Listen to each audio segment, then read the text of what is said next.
esta dosis están la fe y la fuerza de un país más protegido, más inmune, más feliz, más protegido, más inmune, más feliz, más protegido. Más inmune, más feliz, más protegido. Más inmune, más feliz. Si el país estuviera cerrado y que todo estuviera limitado, era por un bien mejor, ¿verdad? Porque había, o hay todavía, una pandemia y era por el cuidado y la salud de todos. Pero nos hemos visto demasiado afectados y entonces si ya estamos vacunados, si ya podemos trabajar mejor, que abran, está bien, es correcto, porque los niños llevan 2 años sin escuela, aunque están las teleclases, pero se han atrasado, pero no es lo mismo en la escuela con los maestros que ante un televisor. Nosotros siempre debemos apostar para tener mejores cosas, pero lo primero que hay que garantizar es eso que se propone el gobierno y el pueblo de Cuba, que es abrir la frontera, incentivar el turismo, iniciar las clases, que nuestros niños vayan a la escuela, que se estabilice la sociedad después de la dura pandemia y que vayamos hacia adelante.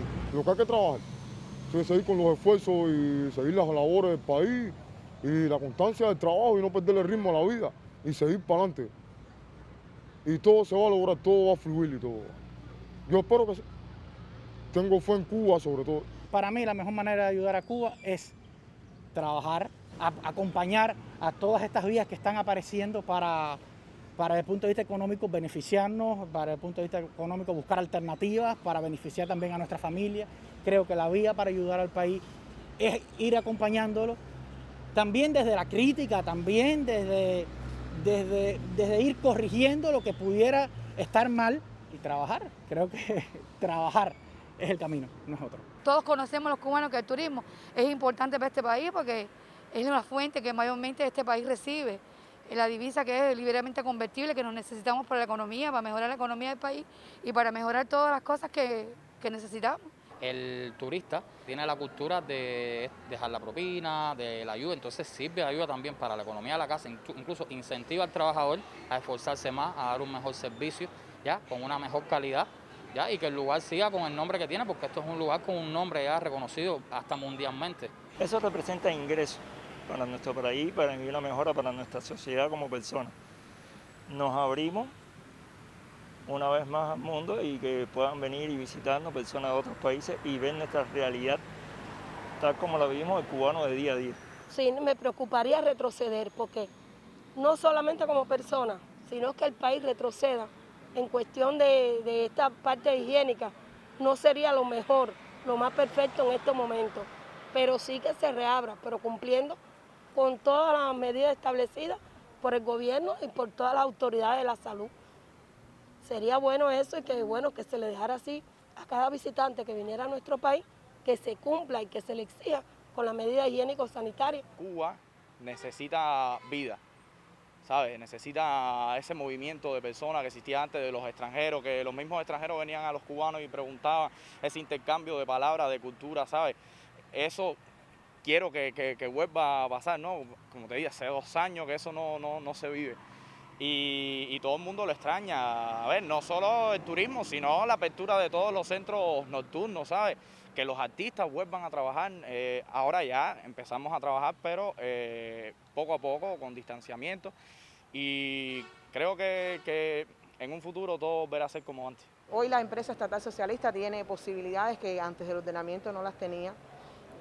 Hay un grupo de trabas que se han desatado, que hoy no las tenemos y que nos da la posibilidad de negociar con los trabajadores por cuenta propia, con las pequeñas empresas que ahora mismo están funcionando. Por lo tanto, yo creo que a partir del día 15 de noviembre, con la apertura del turismo, porque además el turismo no es un secreto para ningún cubano, es una de las principales fuentes de divisa que tiene el país para su desarrollo, nos va a dar la posibilidad de demostrarnos hasta dónde es posible el ordenamiento, el alcance que tiene el ordenamiento. Y sí, hay muy buenas expectativas de que todo mejore, empecemos a retomar una normalidad factible para todos, que las personas empiecen a recuperar como quiera que sea su calidad de vida, que es muy necesaria. Hemos estado en un periodo muy agresivo con la pandemia, muchas personas han perdido familiares, muchas familias han llorado, han sufrido, y con esto es una esperanza y un alivio y un nuevo empezar, un nuevo comienzo. Si no se trabaja, no se produce, si no se produce, no hay desarrollo, si no hay desarrollo, no hay calidad de vida. Como quiera que sea, todas las personas deben poner su grano de arena para contribuir a la causa, para contribuir al desarrollo, para apoyar a la revolución, como quiera que sea.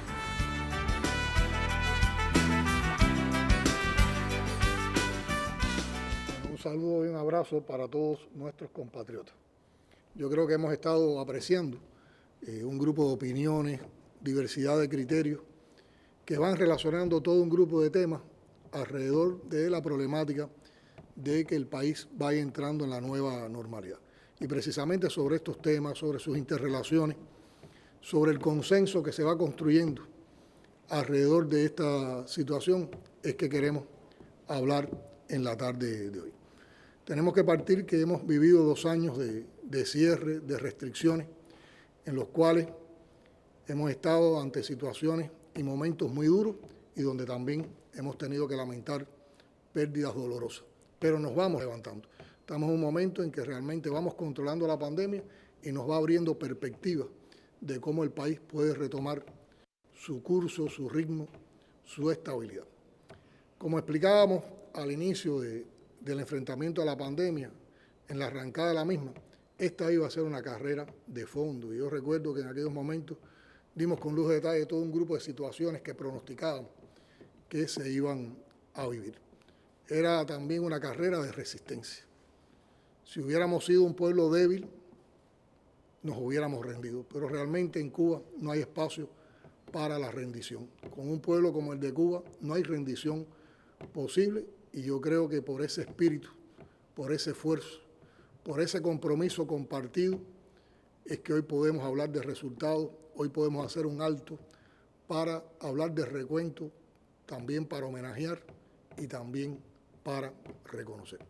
Si comenzáramos el homenaje, yo creo que tendríamos que hacerlo, en primer lugar, a los más de 8.270 compatriotas cuyas vidas nos arrebató la pandemia. Y con esto quiero expresar nuestras condolencias a los familiares y amigos. Todos hemos perdido algún ser querido en esta pelea, pero también entre todos nos levantamos a trabajar para que nadie más muriera y sobre todo para que en todo lo posible los fallecimientos, las muertes fueran las mínimas. También hay que homenajear a los que no están y en primer lugar a quienes murieron investigando y brindando asistencia médica en lo que serían sus trincheras en ese momento. Y a ellos yo creo que debemos dedicar el triunfo de la ciencia y de la salud sobre ese enemigo desconocido que se ha cobrado ya más de 5 millones de vidas en todo el mundo. Cuba merece una celebración ajustada a la normalidad nueva, pero una celebración digna del esfuerzo, digna de la disciplina, la participación y la contribución de la inmensa mayoría de nuestro pueblo para que pudiéramos llegar a este momento. Destacamos una vez más que todo lo que hemos enfrentado ha tenido como un elemento adicional de mucho rigor la cruel, la criminal política del imperialismo yanqui contra Cuba, que trató de aprovechar este momento donde también existieron incertidumbres para apretar todas las tuercas, darle todas las vueltas a las tuercas del bloqueo, para difamar, para calumniar. Nos han querido presentar como un Estado fallido, un gobierno que no podía junto a su pueblo sobrepasar esta situación. Pero como decía José Martí, no hay proa que taje una nube de ideas. Y precisamente defendiendo esas ideas es que nuestro pueblo se ha venido sobreponiendo y se abren luces, se abren esperanzas, se abren caminos para continuar adelante. Nosotros tenemos que tener la convicción de que no se reciben premios por desafiar a un imperio. Todo lo contrario. En ese desafío constante contra el imperio que nos quiere desaparecer como nación y como revolución, se reciben campañas y amenazas, prohibiciones y castigos.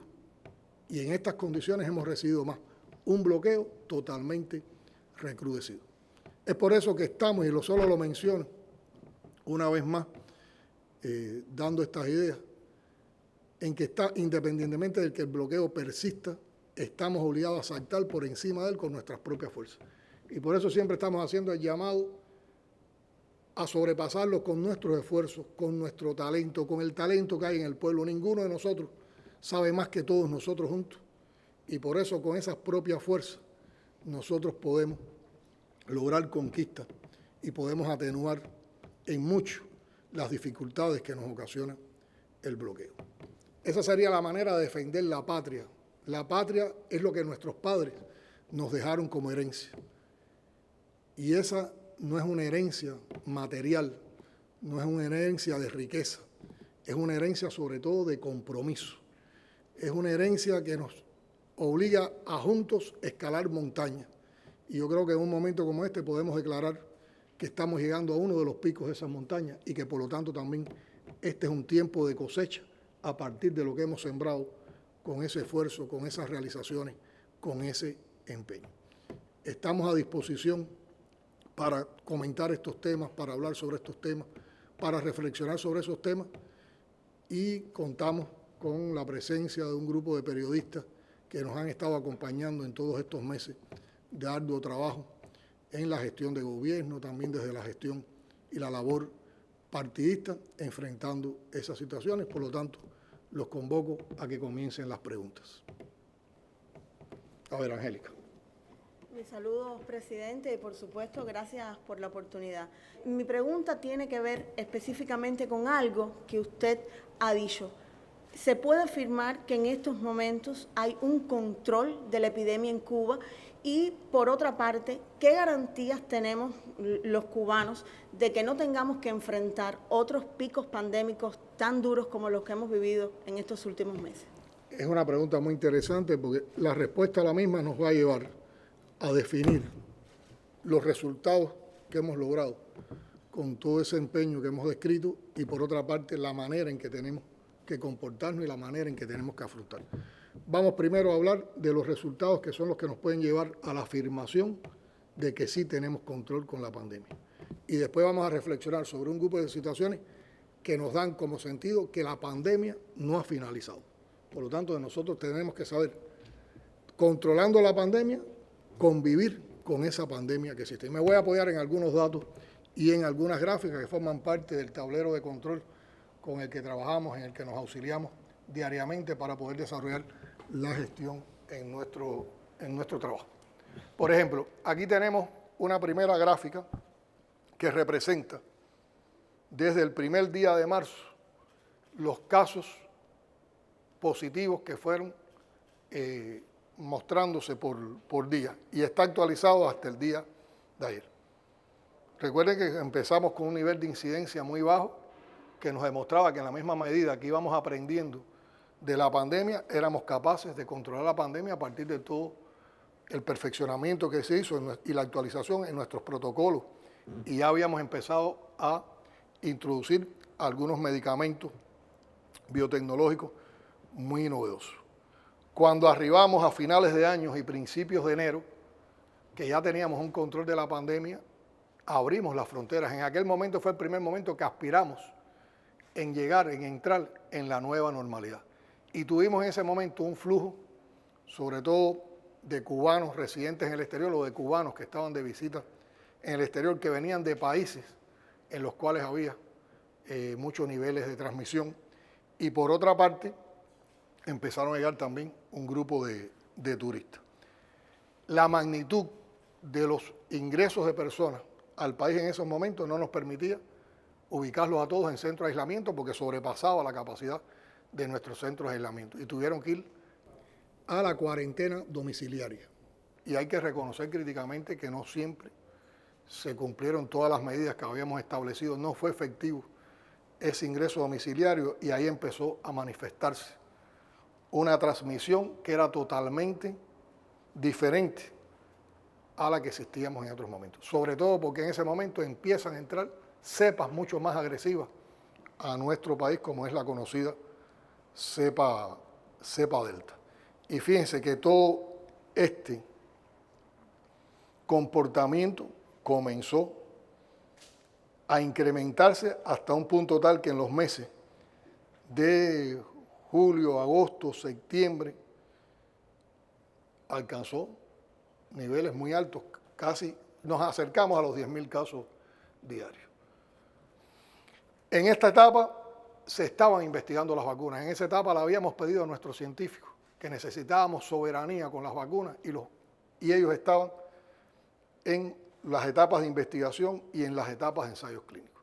Ya después, cuando empezamos a aplicar los estudios de intervención que nos permitieron llegar a la intervención en grupos y comunidades de riesgo, se comenzaron a tener resultados que después facilitaron la vacunación masiva de la población. Y ya con los resultados de la vacunación masiva y las incidencias que íbamos teniendo en relación con la inmunización de la población, ha provocado en las últimas 4 o 5 semanas un decrecimiento con una pendiente que ustedes ven negativa, pero además que nos ha llevado a que en estos momentos, hoy precisamente, estamos por debajo de los 400 casos diarios.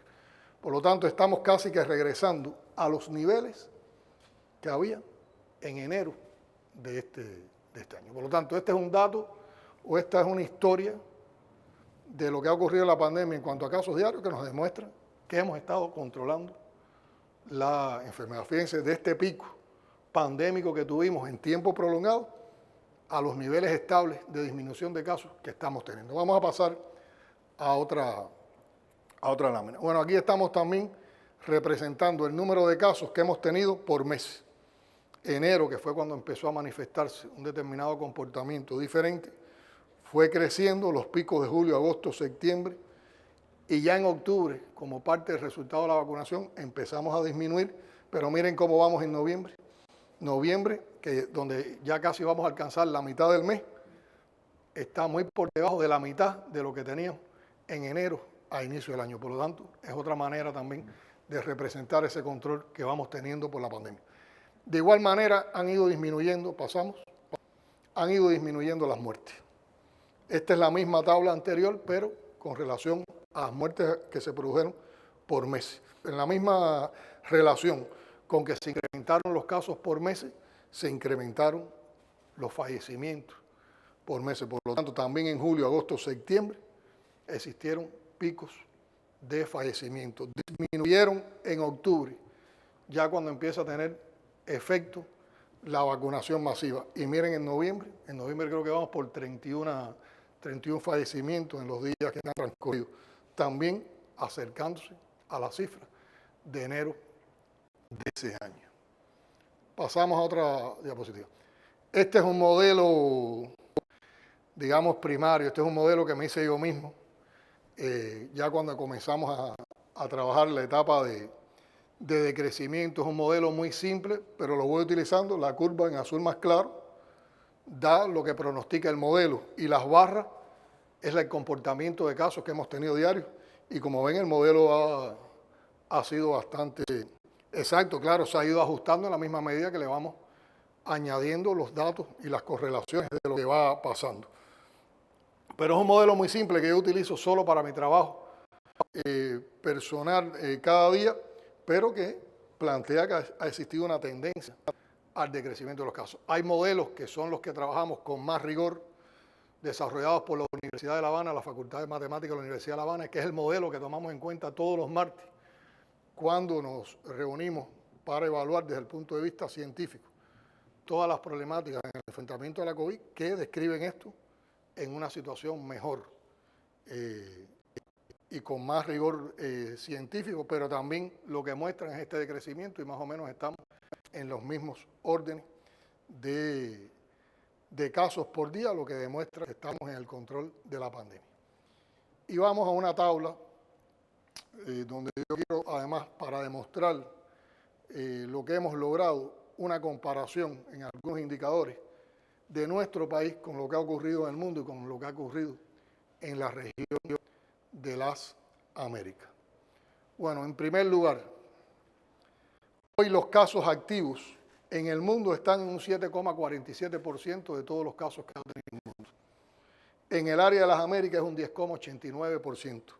Y en Cuba hoy los casos activos, que están en los 2.000, alrededor de los 2.074 en el día de ayer, es solo el 0,22% de los casos. Por lo tanto, aquí se observa que Cuba tiene mejor control de la pandemia de la que puede existir en el mundo y en la región de las Américas. Eso da otra relación, que es el porciento de recuperados. O sea, personas que sufrieron la enfermedad y ya han sido recuperados.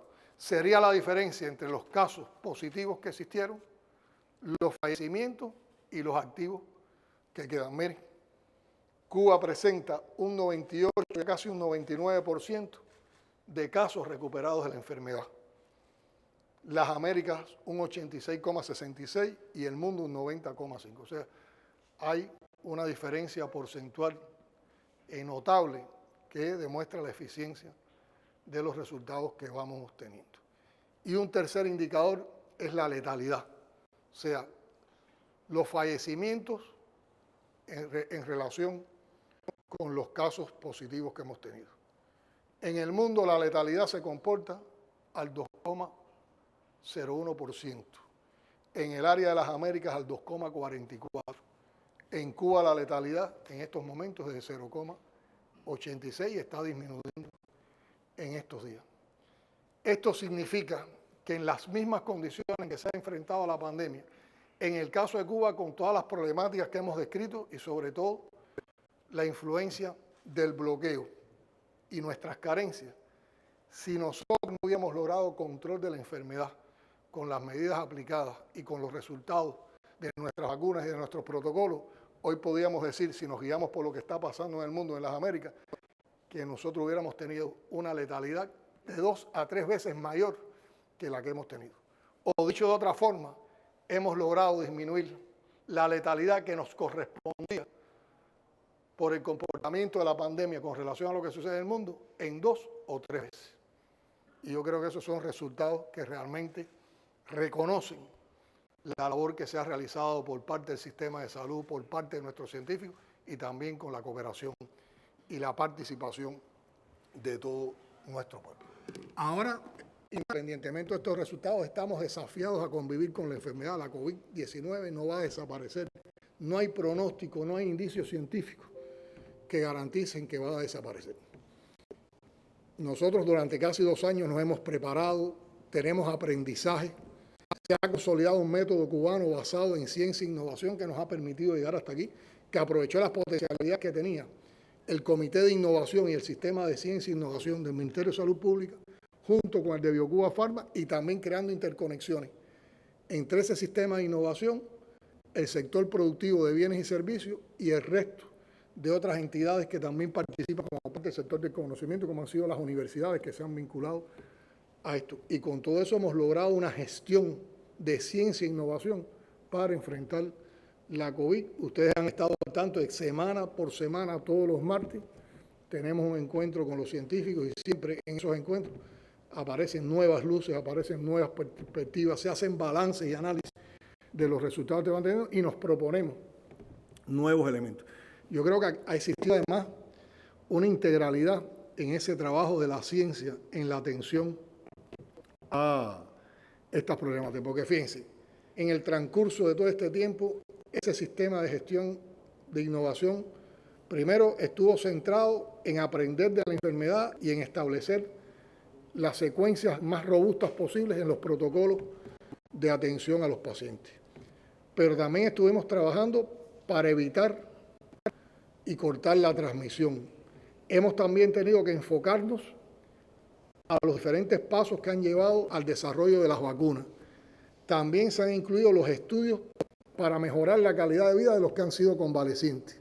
Y como ustedes conocen, también tuvimos que hacer una proyección hacia cómo atendíamos esta problemática en personas vulnerables, en comunidades vulnerables y en nuestros niños. Por lo tanto, ha sido toda una secuencia de trabajo que nos ha dado fortaleza, pero también ha sido un proceso de aprendizaje. Y yo creo que una de las cosas más destacables que hoy indudablemente constituyen un elemento de orgullo nacional es la soberanía que nos dieron nuestras vacunas. Hemos podido vacunar, ya tenemos con vacunación completa más del 70% de nuestra población, más del 90% con al menos una dosis. Y seguimos y continuamos. Yo estaba viendo unas estadísticas que reviso semanalmente, que las da un sitio que se llama El Mundo en Datos, y que viene una de las de las estadísticas presentes la vacunación por país. Y aquí nosotros hemos ido viendo cómo Cuba va evolucionando y va subiendo en los lugares con relación a la población totalmente vacunada. Recordemos que nosotros, por las propias limitaciones que hemos tenido, tuvimos que empezar a diseñar nuestras vacunas. O sea, por tanto, nosotros entramos a la vacunación tal vez una etapa un poco más tardía que como pudieron entrar otros países que tuvieron dinero para pagar las vacunas y que fueron favorecidos en el suministro que dieron algunos mecanismos internacionales con las vacunas. Pero nosotros tuvimos primero, con todo el proceso de investigación, de ensayos clínicos y todas las fases que crear nuestras vacunas, desarrollarlas, asegurarnos que tenían las posibilidades de ser llevadas a una vacunación masiva. Ahora, ¿qué está sucediendo? Aquí yo comparaba el lugar en el que estamos ahora, que es el 33, esto es hace 3 días, el lugar 33 en % de población vacunada totalmente. El problema es que nosotros estamos creciendo en una velocidad de vacunación más o menos semanal, un 4,4% cada semana. Sin embargo, los últimos países que sobrepasamos y los países que estamos más cerca a sobrepasar solo están creciendo en rango entre un 0,3% a no más de un 2%. Por lo tanto, nosotros vamos sacando una ventaja con todo ese empeño de vacunación que hemos organizado a nivel del país, que en los próximos días va a tener también resultados muy favorables en la misma medida que se completa la vacunación con los niños y en la misma medida que vamos entrando ya también a la vacunación de los casos que han sido afectados por la enfermedad, o sea, de los convalecientes. Ahora, hay otros elementos también que nos han dado fortaleza. Se han creado laboratorios de estudios moleculares en todas las provincias del país, en el municipio especial de la Isla de la Juventud. Cuando empezó la pandemia prácticamente tenían solo 3 laboratorios de este tipo. Se han desarrollado medicamentos innovadores, se han aplicado, y es también innovación, medicamentos que ya tenían resultado en el tratamiento de otras enfermedades en las condiciones de la pandemia. Y también se han diseñado, fabricado y se están utilizando equipos y dispositivos creados ante la urgencia de la pandemia. Por ejemplo, cuando llegó un momento que avisorábamos que iba a haber una crisis en las salas de cuidado intensivo por la cantidad de casos que llegaban a estadios de críticos y graves y que en el mundo nos tenían bloqueados y nadie nos vendía ventiladores pulmonares, los científicos cubanos y también en relación el sector productivo estatal con el sector no estatal encontraron respuesta y existieron diseños de ventiladores pulmonares que ya se han producido en el orden de los cientos de ventiladores pulmonares que empiezan también a darnos una soberanía en ese sentido. Y esto yo creo que son en conjunto los resultados que nos permiten avanzar a esa nueva normalidad de la que estamos hablando hoy. Pero la única garantía de mantener una situación bajo control es nuestro comportamiento. Es la responsabilidad que seamos capaces de compartir desde lo individual, lo familiar, lo social, lo institucional, lo colectivo y a nivel de toda nuestra nación. Que sepamos estar a la altura del desafío que implica pasar a la nueva normalidad y que nos permita retomar la vida del país, de cada uno de nosotros, de nuestras familias, de nuestros hijos, en las condiciones actuales, con seguridad, con sostenibilidad. Tenemos por un lado las vacunas cubanas que han demostrado su efectividad. Se ha avanzado en la inmunización y el control de la epidemia es mucho más que evidente. En medio de esta situación, como en los días más duros de la pandemia, seguiremos cooperando con el mundo. Pero tenemos que tener un control que parte de toda nuestra conciencia y nuestra responsabilidad sobre este tema. Hace unos días reconocimos a los creadores de las vacunas. Ayer la Universidad de La Habana entregó el título honoris causa al doctor Vicente Vélez, un importante líder en el equipo de creación de Soberana, pero yo creo que también le debemos, en un momento como este, un premio a la heroicidad y a la dignidad del pueblo cubano. Estamos vacunados, estamos inmunizados, vamos ahora al refuerzo, tenemos más experiencia, hemos aprendido, hay un sistema de trabajo robusto, existen resultados y además ya estamos hablando, expresando una voluntad de perfeccionarnos a partir también de las cosas que no salieron bien y ya hemos planteado orientar algunas de estas sesiones científicas a entrar no solo en los temas de la pandemia, sino a entrar en otras de las problemáticas que nuestro sistema de salud tiene que enfrentar y tiene que perfeccionar. Hemos aprendido, pero no podemos confiarnos ni podemos relajarnos. El reto de abrir la frontera, de podernos abrir al arribo de familiares y amigos, a los turistas, y también las festividades de fin de año, de aniversario del triunfo de la Revolución, que se acercan, tenemos que hacerlo con toda responsabilidad. Más preparados que lo que pasó el fin de año pasado, porque tenemos la inmunización, tenemos las vacunas y vamos a refuerzo, pero hay que apoyar todo ese esfuerzo y todo ese resultado con mucha responsabilidad, para no retroceder y para hacerlo con seguridad. Y yo creo que esos son los dos elementos que podíamos destacar. Hemos controlado la enfermedad, estamos controlando la pandemia, pero tenemos que con responsabilidad convivir con la pandemia para no retroceder, como es tu preocupación, a un rebrote pandémico. Talía. Sí, un saludo, presidente Díaz-Canel, gracias por la oportunidad. Usted ha hablado sobre el tema de las vacunas, orgullo nacional, un tema sin dudas del que más se habla hoy en nuestros hogares, en las escuelas, que muchas ya comenzaron, en las comunidades. Y hay una pregunta también, usted mencionaba el tema del refuerzo. Se comienza este proceso de vacunación de refuerzo en el país cuando todavía no está inmunizada toda la población, aunque sabemos, y usted lo ha informado, que es alto el nivel de inmunización en el país. Y también muchos cubanos se preguntan si este esquema anti-COVID-19 de vacunación que tenemos la mayoría de los cubanos no es suficiente. ¿Por qué viene este refuerzo? Bueno, interesante pregunta también. Yo creo que tenemos que abordar varios elementos y la conjugación de los mismos los que nos va a llevar a la respuesta y a la convicción de por qué debemos hacerlo y cuánto es insuficiencia o cuánto es una capacidad que tenemos de sostenibilidad en lo que estamos haciendo. Bueno, primero, no podemos olvidar que el desarrollo de la vacunación en Cuba fue un sistema que tuvo etapas. Empezó por una etapa de investigación científica para llegar a la creación de las vacunas. Después fue a los ensayos clínicos necesarios para comprobar la seguridad de esas vacunas. Después pasamos al estudio de intervención. Con los resultados del estudio de intervención y la aprobación del CERMED pudimos ir a las intervenciones en grupos y territorios de riesgo. Y con los resultados de la intervención en grupos y territorios de riesgo, entramos en la vacunación masiva. Por lo tanto, nosotros tenemos cubanas y cubanos vacunados en diferentes momentos. O sea, la vacunación no se hizo para toda la población de golpe.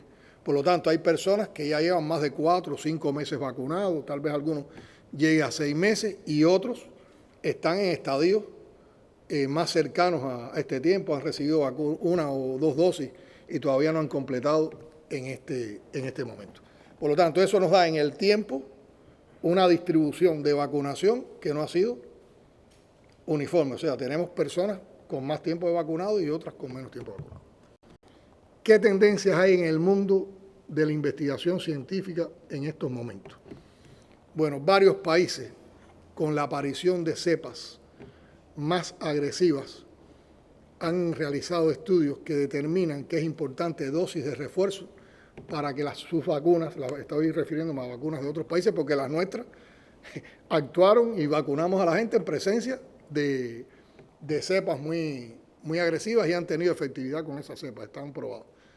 Pero en esos estudios que se han hecho en un grupo de países, han determinado que para mantener niveles de inmunización altos es necesario en un determinado tiempo que varía en dependencia de la efectividad que mantiene las vacunas en el tiempo, las diferentes vacunas en el tiempo, de dosis de refuerzo. Esa no es una situación solo con las vacunas de la COVID, nosotros sabemos que hay muchas vacunas, incluso dentro de las campañas de vacunación cubanas, hay vacunas que se reactivan cada cierto tiempo. Por lo tanto, a nivel mundial hay una tendencia a ir también a esas dosis de refuerzo por estas razones que les he explicado. ¿Qué consideraciones han hecho los científicos cubanos que las compartieron con nosotros en la sesión científica que se desarrolló el pasado martes, donde algunos de ustedes estuvieron? Que la efectividad de las vacunas cubanas está demostrada, incluso se ha comprobado que hay altos niveles de anticuerpos a partir de la vacunación que se prolongan con niveles muy superiores hasta los 8 meses, entre 6 y 8 meses. Pero ellos también plantean que tomando en cuenta las tendencias internacionales, tomando en cuenta también la efectividad nuestra, tomando en cuenta que no podemos retroceder y tomando en cuenta que tenemos a la gente vacunada en diferentes momentos del año, del tiempo, es importante entonces ir con dosis de refuerzo. Esas dosis de refuerzo entonces, aunque hay una parte de la población que no hemos terminado, pero empezaríamos por los que ya llevan más tiempo vacunados con el esquema completo. ¿Por qué lo podemos hacer? Primero, porque tenemos nuestras vacunas. En segundo lugar, porque nuestras vacunas demostraron que son seguras y nos han dado inmunidad. Y ahora queremos prolongar esa inmunización para evitar llegar a los brotes pandémicos. Y hay todo un grupo de posibilidades, yo diría incluso de variantes, de dosis de refuerzo que ellos las explicaron y además las demostraron muy bien en esa sesión científica, donde a partir de la vacunación prima, o sea, si te vacunaste primero con Ardala o si te vacunaste con Soberana, cómo te pueden complementar la dosis de refuerzo usando Ardala o usando Soberana 01, que es una de las que está dando muy buenos resultados en los estudios que se están haciendo sobre dosis de refuerzo. Y recordemos aún más, nosotros todavía estamos desarrollando los ensayos clínicos y las pruebas de un quinto candidato vacunal, que es Mambisa, que viene también con muy buenas perspectivas y que los resultados previos que se tienen, que todavía no están completos, dan muy buenas posibilidades de que pueda ser utilizado con mucha efectividad también como dosis de refuerzo. Recuérdense que Mambisa tiene una posibilidad también de aplicarse a nivel de fosas nasales. O sea, yo creo que con todas esas potencialidades se justifica, tomando en cuenta tendencias internacionales, tomando en cuenta nuestros estudios científicos y nuestras capacidades y nuestro anhelo de no retroceder, de ir a las dosis de refuerzo. Presidente. Arlene. Usted hablaba en esa magnífica instalación que se inauguró en el Mariel, que usted inauguró hace unos días, que da mucha esperanza también en cuanto a la producción de vacunas. Y pienso en cuando empezó a hablarse de las vacunas cubanas, cuando empezó a hablarse de las vacunas cubanas y su efectividad, muchos en el mundo dijeron: voy a hacer turismo a Cuba para vacunarme. ¿Está contemplada la posibilidad de que se pueda aplicar a los turistas la vacunación, siempre que lo demanden, por supuesto? Y aprovechando también que entro en el tema ya del turismo, se ven posibilidades reales de recuperación de ese sector que dinamiza todo el resto de la economía cubana. Bueno, tu pregunta, que ya está conjugando temas de turismo con temas de vacunas, indudablemente es una pregunta que también tiene un enfoque hacia la economía y al papel de reanimación de nuestra economía en esta situación de nueva normalidad a la que vamos avanzando. Primero, reconocería el esfuerzo descomunal, o ratificaría el esfuerzo descomunal que ha tenido que hacer el país en todo este momento, y que en medio de una situación económica tan compleja, Cuba se volcó a salvar vidas ante todo, a salvar vidas. Y vuelvo a recalcar que al inicio de la COVID expusimos con toda sinceridad la complejidad de esa situación. Desde aquel momento adelantábamos que el país iba a disminuir sus niveles de ingresos, por lo tanto íbamos a tener desabastecimiento. Anunciamos de que se iba a paralizar el turismo, que no íbamos a recibir los ingresos por turismo ni los niveles de turismo que teníamos en otros momentos. Nosotros llegamos a alcanzar más de 4,5 millones de turistas en un año. Hablábamos también de la contracción que iba a tener la inversión extranjera, las contracciones que iban a tener nuestras exportaciones y nuestras importaciones, las dificultades que íbamos a tener con procesos productivos, que se iba a ralentizar los procesos de la economía, los procesos de servicios, y entre ellos el turismo. En esas condiciones excepcionales por las que ha transitado la economía, como explicamos en la Asamblea Nacional del Poder Popular, el país dejó de recibir más de 3.000 millones de dólares en año y medio de ingresos. Habría que ver qué cosas estarían hoy distintas si hubiéramos contado con esos ingresos. Pero además, con los pocos ingresos que recibimos, una parte importante los tuvimos que dedicar precisamente a salvar vidas. Y más de 300 millones de dólares se han dedicado a cubrir los gastos de aseguramiento en el enfrentamiento a la COVID.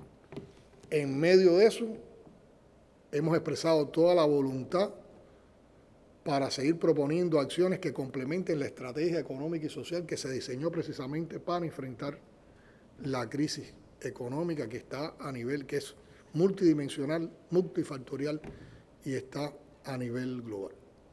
Y ahora, con esta entrada a la nueva normalidad, indudablemente nuestra economía se irá recuperando. Y yo diría que se irá recuperando en condiciones también de nuevas capacidades, porque en medio de todas estas circunstancias hemos aprobado los nuevos actores económicos.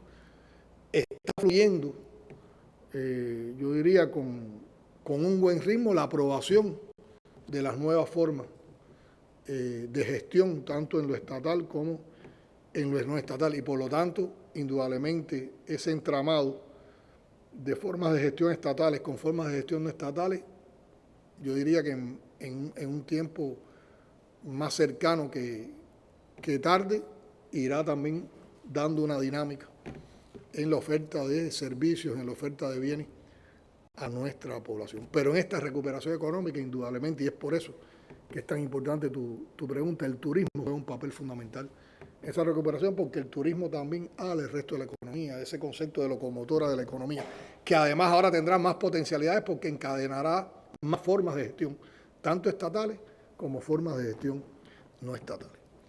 Y tenemos que ver también lo que ya hemos dejado de percibir precisamente porque el turismo estuvo contraído en estas condiciones de pandemia. Yo siempre a veces digo de una manera un poco trivial o vulgar, el turismo es la actividad económica que suena contadora todos los días en el país. Y cuando tenemos ingresos por el turismo, el país tiene más aire, más oxígeno para avanzar en la economía. No por gusto, el imperio ha atacado el turismo como una de nuestras actividades económicas que saben que nos provoca afectación. En medio de toda esta situación, nosotros tenemos que reconocer que en la economía, al tener menos ingresos, al tener menos cubierta la demanda de la población, al tener un mercado ilegal en divisas que está provocando también una tasa de cambio muy por encima de la tasa de cambio oficial, nos ha provocado un fenómeno de inflación para el cual se están haciendo estudios y también vamos a vencer ese reto.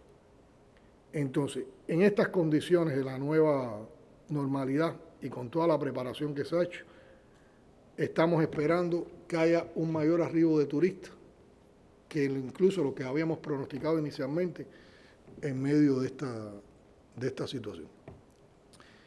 Y hoy la manera en que se están moviendo los tour operadores, las agencias de viaje, también las compañías aéreas, nos están indicando que a partir del día 15 vamos a tener secuencias de vuelo que superan la media centena de vuelos semanales y eso se va a estar incrementando durante todo el mes de noviembre y va a tener niveles más altos en diciembre y en el mes de enero. Por lo tanto, en lo que queda de año debemos recibir casi la mitad de los turistas, una cifra de turistas en mes y medio, que es casi el 50% de lo que hemos recibido en todo este año en las condiciones de pandemia. Por lo tanto, hay un incremento inmediato. Estamos vaticinando que va a existir un incremento inmediato del turismo, pero no una recuperación inmediata de la actividad turística, pues recuerden, nosotros teníamos cifras de casi 4,5 millones de turistas al día, pero es un buen comienzo. Yo diría que está por encima de las expectativas que teníamos con la contracción que va teniendo la economía mundial y con la difícil situación todavía que hay en la COVID en un grupo de países que son origen de turismo hacia Cuba. Y en medio de eso, Arlene, si un turista desea vacunarse, podrá vacunarse. Están todos los diseños, incluso para el turista que venga con un tiempo, o para el visitante que llega a Cuba con un tiempo prolongado y se quiera vacunar en Cuba, tendrá todo el seguimiento para completar todo el esquema.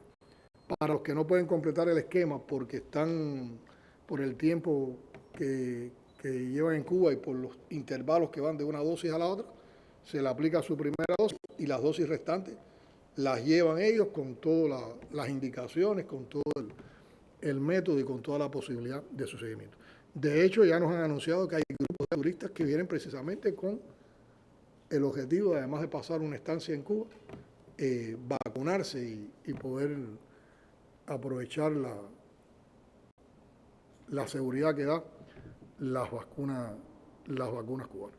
Y yo creo que la manera en que se han preparado, ahí el Marrero ha sido un recorrido, el primer ministro ha sido un recorrido por los aeropuertos para ver también cómo se iba preparando la campaña. En estos días desde el gobierno se han seguido los elementos de aseguramiento logístico al turismo. En este tiempo el turismo no estuvo detenido. Había niveles bajos de turismo, pero se estuvo trabajando en la recuperación de la planta hotelera y hubo un esfuerzo tremendo para recuperar capacidades, para crear mejores condiciones en los hoteles, y eso nos da de que los turistas que arriben a Cuba encontrarán un país en paz, un país solidario, una isla hermosa y entrañable, un pueblo amable, y podrán apreciar una Cuba que vive y una Cuba donde se vive con seguridad.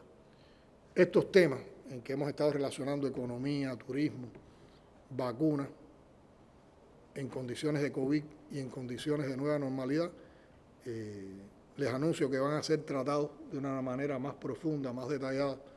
La próxima semana también una comparecencia de prensa que encabezará el primer ministro Manuel Marrero Cruz, el viceprimer ministro y ministro de Economía y Planificación Alejandro Gil y otro grupo de ministros y representantes de instituciones vinculadas a los temas económicos. Gracias, presidente. Bueno, yo creo que podíamos hacer una pausa. En esta dosis están la fe y la fuerza de un país más protegido, más inmune, más feliz, más protegido, más inmune, más feliz, más protegido. Alina. Saludos, presidente. Saludos, Alina. En los meses recientes hemos visto un renacer del trabajo comunitario. Un fuerte movimiento ha vivido, por ejemplo, La Habana, en más de 60 barrios que estaban muy necesitados de transformación, que tenían problemas acumulados. De hecho, esa idea se ha expandido a otros lugares del país. Hace solo horas usted estuvo por las provincias de Guantánamo y de Granma, y también ahí pudimos constatar los periodistas que le acompañamos de cómo se van transformando las comunidades y se van resolviendo problemas que estaban incluso muy acumulados.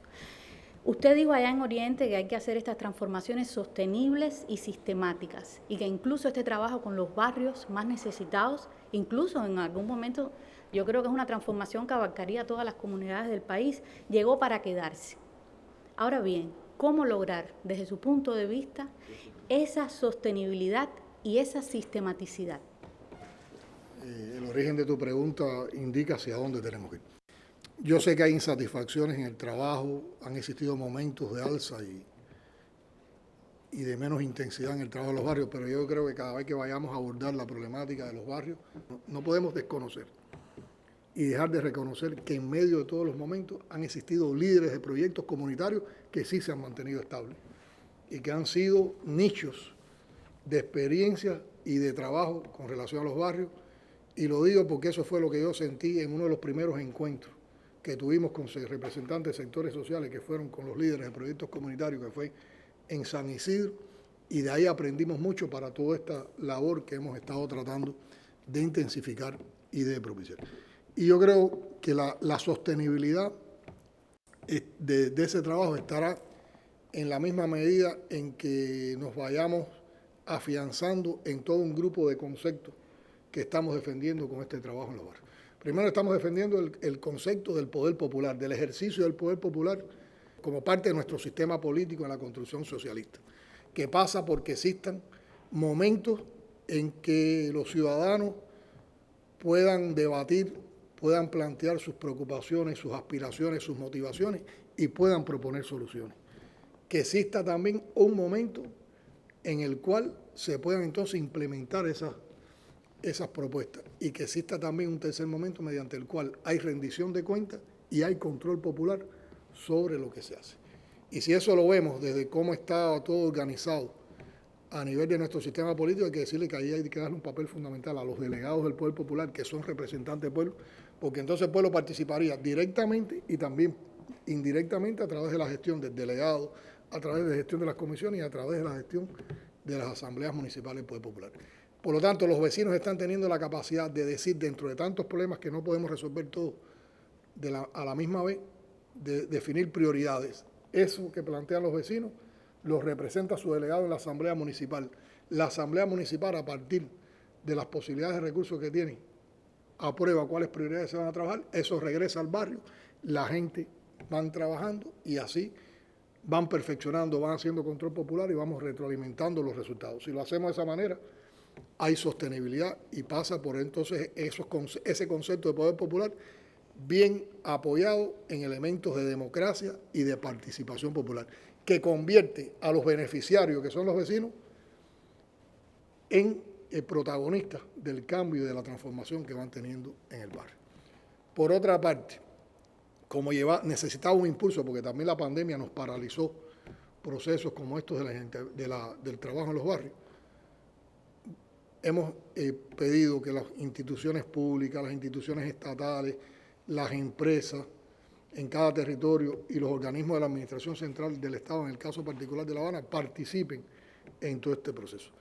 Eso empieza a darnos un elemento de construcción de la responsabilidad social que debe tener todo el sistema institucional, todos los actores económicos cubanos que van por responsabilidades en todo lo que hacemos, desde las responsabilidades que hay por cualquier institución pública que esté ubicada en un barrio, por ejemplo, con el tema del desarrollo sostenible de ese barrio, con la protección del medio ambiente, de no agredir al medio ambiente, de trabajar también en función de la comunidad, pero también va construyendo una sensibilidad en esas instituciones, en esos colectivos de trabajadores y en esos dirigentes sobre las problemáticas del ciudadano. Y si partimos de la sensibilidad, indudablemente habrá también una proyección más intensa y más intencionada hacia el barrio. Por lo tanto, no se trata de intervenir el barrio, se trata de respetar lo que el barrio propone y apoyar y ayudar al barrio, acompañar todo ese proceso de transformación. Y todo eso entonces tenemos que apoyarlo para cumplir con ese propósito de que todo este trabajo sea sostenible, con lo que estamos diseñando ahora y que hay un grupo de académicos, de expertos que están trabajando estos temas. Primero, tenemos que descentralizar un grupo de competencias hacia los municipios, para que los municipios puedan ejercer la autonomía de gobierno que les reconoce la Constitución. Tenemos también que darle un nuevo enfoque a los presupuestos municipales para que en los municipios, en el presupuesto, estén contenidos recursos que faciliten ya no solo trabajar con una muestra de barrio como estamos haciendo ahora, sino extender acciones a todos los barrios. Y que todo esto entonces se conecte con las estrategias de desarrollo territorial que ya han sido aprobadas, con los proyectos de desarrollo local y con el fortalecimiento de los sistemas productivos locales. Y ahí estamos también planteando un redimensionamiento empresarial que vaya propiciando que más empresas estatales tengan subordinación municipal, para que el municipio pueda contar con entidades estatales y además actores económicos no estatales que puedan encadenar y que puedan trabajar en función del desarrollo del municipio.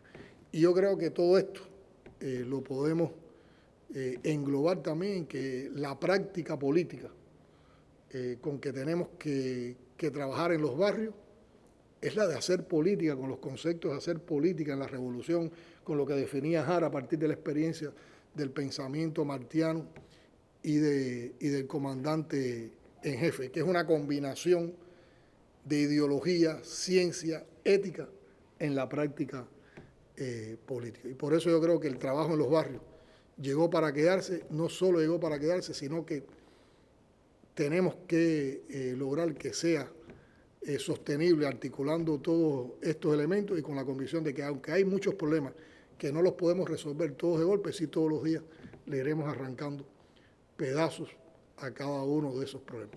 Pero es esencial fortalecer las vías de participación, que es lo único que hará sostenible esta revolución en las comunidades y extenderlo a todo el país. En días pasados, ustedes lo conocen, invitamos a todos los primeros secretarios de los comités provinciales del partido y participaron en la experiencia de la timba, compartieron con la población, vieron la experiencia de la timba y después tuvimos un debate sobre esa experiencia y sobre lo que ellos venían haciendo en provincia.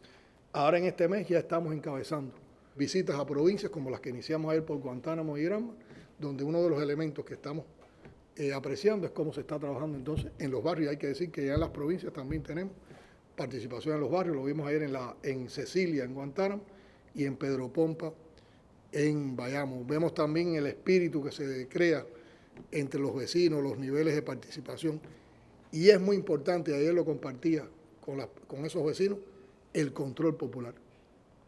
Es el pueblo controlando lo que se hace para que todo tenga calidad. Si dejamos de hacer las cosas mal hechas, la responsabilidad las tenemos los propios vecinos.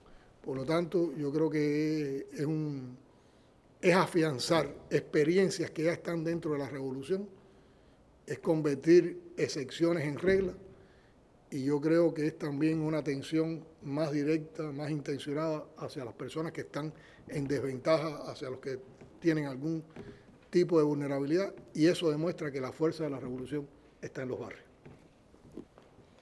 Saludos, presidente, y a todos los compañeros. Me quería referir a los intercambios que en los últimos meses usted ha sostenido con los más diversos sectores de la sociedad cubana, que indudablemente han tenido un gran impacto en los cubanos.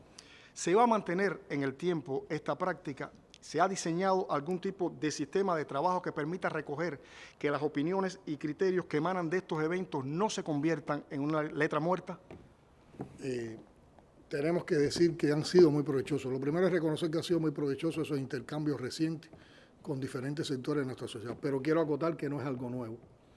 Nosotros veníamos realizando también un sistema intenso de visitas en composición de todo el gobierno a las provincias que ya habíamos sistematizado, ya íbamos por el tercer recorrido a provincias, y en esos recorridos teníamos intercambios con las universidades, con estudiantes y profesores, con el sector científico, con el sector artístico, con la prensa, y también los tiempos de pandemia provocaron una ruptura en estos encuentros. Pero indudablemente, de manera renovada, como tú reconoces, hemos vuelto a esta práctica. Y yo creo que lo hemos hecho con una perspectiva más amplia de participación y de aporte.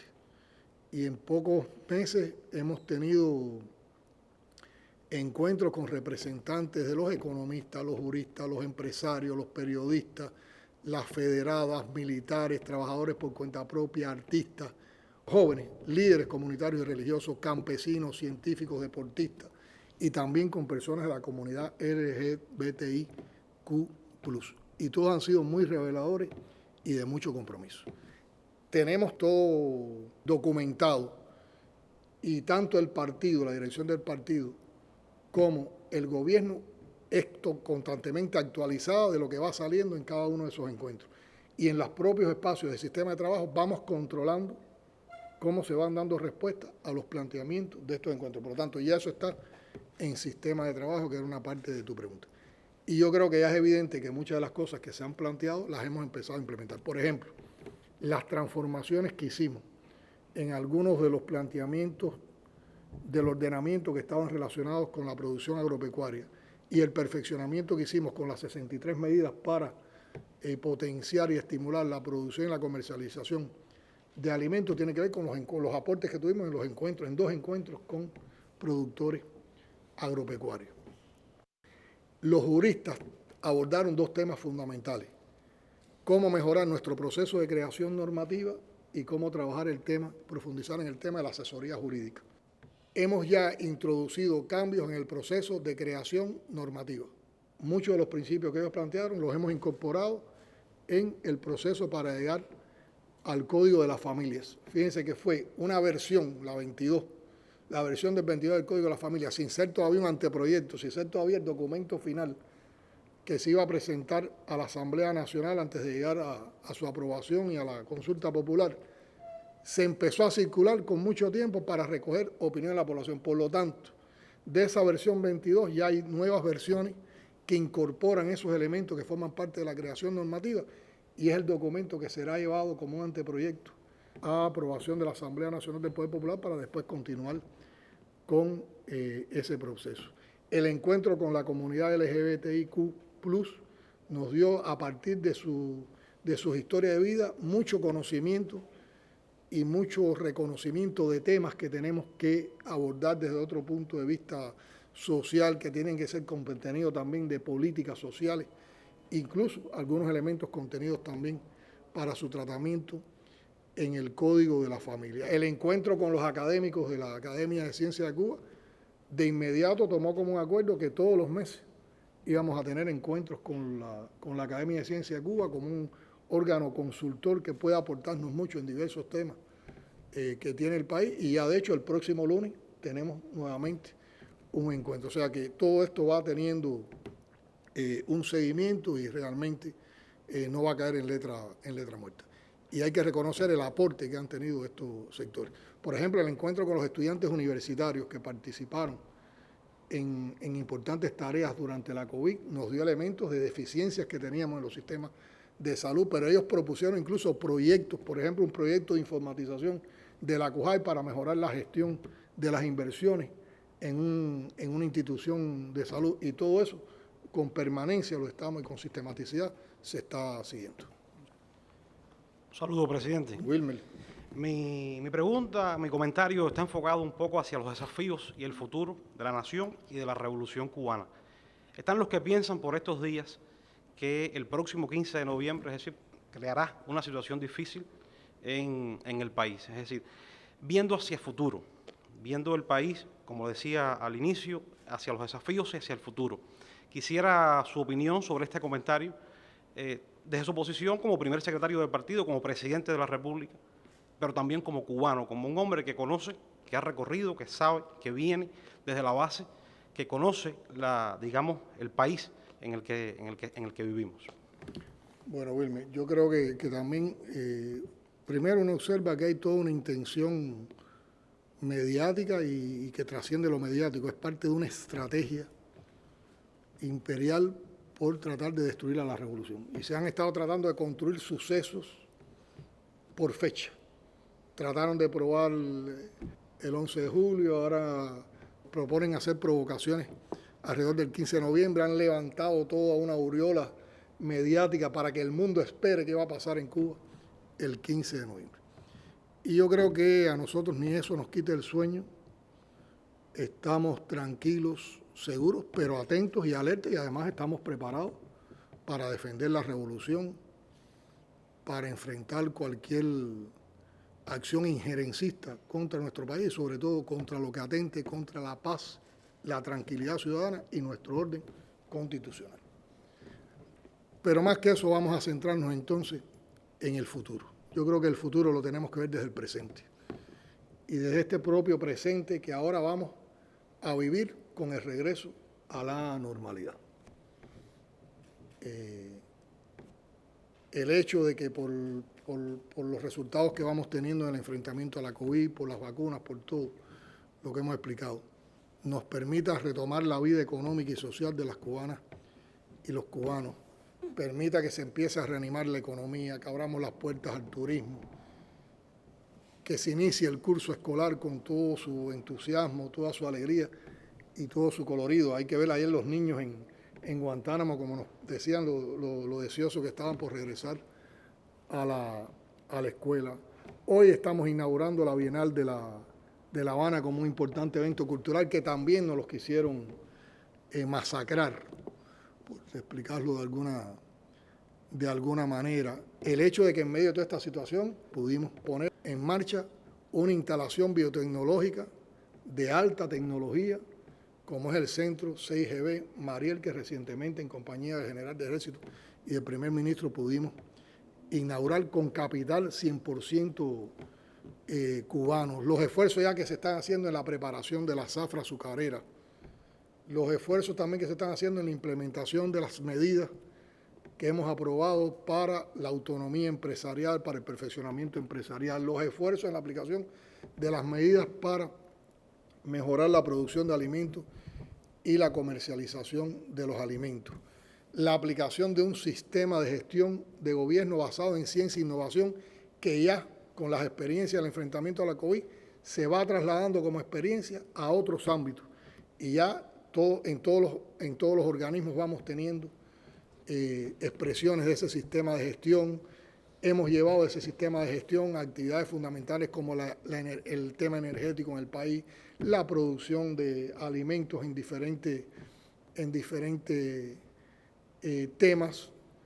Eso también abre potencialidades. El hecho de que tengamos juristas, expertos, académicos, científicos vinculados a todos los programas de desarrollo que se está llevando al país, a la gestión de las leyes y de las normas jurídicas en su proceso de creación normativa para que surjan robustas. Este mismo palacio, Ali una vez lo desarrolló una idea que yo me la he retomado muchas veces. Este palacio constantemente es un entrizal de expertos, académicos, científicos que constantemente están viniendo aquí para hacer su aporte y para participar en un grupo de programas y procesos. La manera en que hemos hecho la planeación estratégica del desarrollo económico y social del país, tomando como macroprogramas los ejes estratégicos del Plan Nacional de Desarrollo Económico, llevando esos macroprogramas a proyectos, y en todos esos proyectos están involucrados las instituciones científicas, los expertos, también los académicos. El hecho de que estamos desarrollando un proceso legislativo con una intensidad tremenda, fiel a lo que aprobó la Asamblea Nacional en su primera sesión, la última Asamblea Nacional que desarrollamos, la última legislatura, aprobó 4 leyes que en materia de defensa de los derechos de las personas son muy avanzadas. Ahora vamos también al debate sobre el Código de las Familias, que nos puede poner ante nosotros un código muy inclusivo y que respeta mucho los derechos, que multiplica la participación. Todos estos son un grupo de elementos que denotan que desde este presente que estamos generando, entonces el futuro del país es un futuro de esperanza, es un futuro de prosperidad y es un futuro de revolución. Cuba es una nación de paz, somos rebeldes, somos inconformes, no toleramos lo mal hecho, hacemos la crítica, yo creo, adecuada, y habrá que hacer más crítica de todo cuanto hacemos malo, donde hay un espacio de mediocridad, pero somos ante todo una nación de paz, somos una nación de solidaridad, somos una nación de amistad. Y esa nación defiende un proyecto que es una revolución socialista, genuina, que no está clandestina en el poder. Al contrario, está constantemente renovándose, constantemente perfeccionándose, constantemente con la voluntad de hacer lo mejor para el pueblo, tomando como base la participación del propio pueblo. Somos una revolución consciente de que su ejemplo incomoda a quienes la adversan, y por lo tanto somos una revolución que no sobreviviría, y eso tenemos que tenerlo bien claro, al error de descuidar su defensa. Por eso también en este presente de la nueva normalidad vamos al ejercicio Moncada, vamos al Día Nacional de la Defensa, pero como elementos genuinos de participación popular también en la preparación que tenemos que tener y afianzar para mantener nuestra soberanía y nuestra independencia. Y somos una revolución abierta al diálogo, al debate, al perfeccionamiento de la sociedad. Tenemos una enorme voluntad por seguir ampliando nuestra democracia, por seguir ampliando los espacios de debate, por seguir ampliando la participación de nuestros ciudadanos en función de la revolución. Pero somos una sociedad cerrada a la presión, cerrada al chantaje, a la injerencia extranjera. Y desde ese presente, que nos avisora el futuro al cual vamos a llegar, Cuba vive y no es un milagro. Y Cuba está viviendo porque sus hijos quieren, y cada uno de nosotros entonces es responsable de construir el futuro de la Cuba a la que aspiramos. Cuba también coopera con los que menos tienen. Cuba salva vidas, y Cuba no solo siente la responsabilidad y el compromiso de la solidaridad, sino que tenemos un entusiasmo volcado a poder compartir nuestros saberes para también apoyar a los que más los necesitan en el mundo. Nuestra divisa es la paz. Está planteado por el general de ejército hace 2 congresos del partido que la paz, junto a la batalla ideológica y la batalla económica, son nuestras prioridades. La paz y la seguridad ciudadana son baluartes que nos distinguen en un entorno mundial que cada vez es más agresivo y que cada vez es más inseguro. Y por lo tanto nosotros, como parte de ese futuro, cuidaremos la paz como cuidamos a nuestros hijos. En paz hemos logrado las primeras vacunas latinoamericanas. En paz hemos inmunizado casi al 100% de nuestra población, incluyendo a nuestros niños y niñas. en paz las escuelas funcionan y en paz iniciaremos el día 15 otra etapa del curso escolar. En paz nuestra economía se recuperará. En paz continuaremos avanzando con nuestra estrategia económica y social. Tranquilos, atentos y seguros. En paz, en el presente y en el futuro, Cuba vive y vivirá. Gracias a ustedes por esta oportunidad y esperamos que nuestro pueblo